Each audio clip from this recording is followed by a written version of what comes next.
Welcome friends. நம்ம சேனலில் புதுசாக ஒரு விஷயம் இன்ட்ரொடியூஸ் பண்ணுறோம். என்ன அப்படின்னா ஃபேக்ட் ஆஃப் த டே அப்படின்னு இன்ட்ரொடியூஸ் பண்ணுறோம். இன்றைக்கி ஃபேக்ட் என்ன அப்படின்னா it's a fact about odd ப்ரைம்ஸை பற்றின ஃபேக்ட். அப்போ ஆட் ப்ரைம் பற்றின ஃபேக்ட்டுங்கிறதுனால நம்ம என்ன பண்ணோம், ப்ரைம்னா என்ன முதல்ல தெரிஞ்சுப்போம். an integer p greater than 1 is called a prime number if there is an integer d satisfying 1 less than t less than p, then d should not divide p.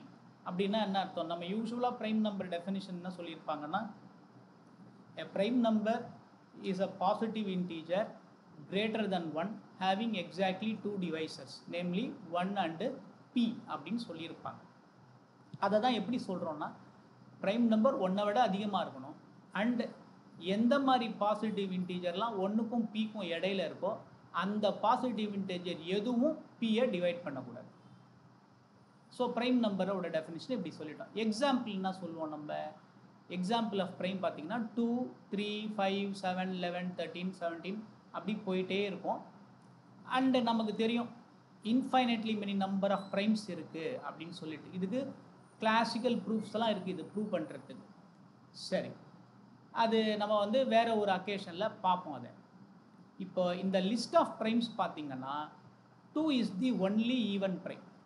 2 is the only even prime and மற்றது எல்லாமே பாருங்கள் odd prime தான். இப்போ தான் fact of the day. What is the fact? Fact இதான் பாருங்கள். Every odd prime is either of the form 4n plus 1 or 4n plus 3. 4n plus 3 நம்ம இப்படியும் எழுதலாம், 4n minus 1 கூட எழுதலாம். இது காங்க்ருவன்ஸை வச்சு நீங்கள் பார்த்தீங்கன்னா இது ரெண்டும் வந்து சமந்தான் அப்படிங்கிறது தெரியும். காங்க்ருவன்ஸ் மாடுலோ ரிலேஷன் அப்படின்றது தெரியும் நமக்கு. அந்த ரிலேஷனை வச்சு பார்த்தா 4n plus 3 ஒன்று தான், இல்லை 4n minus 1 ரெண்டுமே ஈக்விவேலண்ட் ஃபார்ம் தான். அப்போ எவரி ப்ரைம் நம்பரை நம்ம என்ன பண்ணலாம், either 4n plus 1 எழுதலாம் இல்லைனா 4n plus 3 எழுதலாம். இப்போ எழுதலாமா அப்படிங்கிறதுக்கு எக்ஸாம்பிள் தரப்போகிறோம் நம்ம. பாருங்கள், ஃபார் எக்ஸாம்பிள் 3 எடுத்துக்கோங்களேன். அது எப்படி எழுதலாம்? 4 times 1 minus 1. அது எந்த ஃபார்மெட்டில் இருக்குது? இந்த ஃபார்மெட்டில் இருக்குது, which is same as 4n plus 3. அதுவும் ஒன்று தான், 4n plus 3. சரிங்களா? இப்போ 5 எப்படி எழுதலாம்? நீங்கள் 4 times 1 plus 1 அப்படின்னு எழுதலாம். 7 4 times 1 plus 3. 17 4 times 4 plus 1. அந்த மாதிரி பார்த்தீங்கன்னா 2297 எப்படி எழுதலாம்? 4 times 574 plus 1. 9973 4 times 2493 plus 1. So நீங்கள் எந்த ஆட் ப்ரைம் நம்பர் எடுத்தாலும் சரி, அது ஒன்று இந்த ஃபார்மெட்டில் இருக்கும் இல்லைனா இந்த ஃபார்மெட்டில் இருக்கும். நம்ம இந்த ஃபார்மெட்டும் 4n plus 3யும் 4n minus 1ம் ரெண்டுமே ஒரே ஃபார்ம் தான். They are equivalent forms.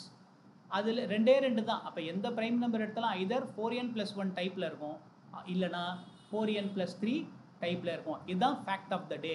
அதாவது every odd prime is either of the form 4n plus 1 or 4n plus 3. Thank you for வாட்சிங்.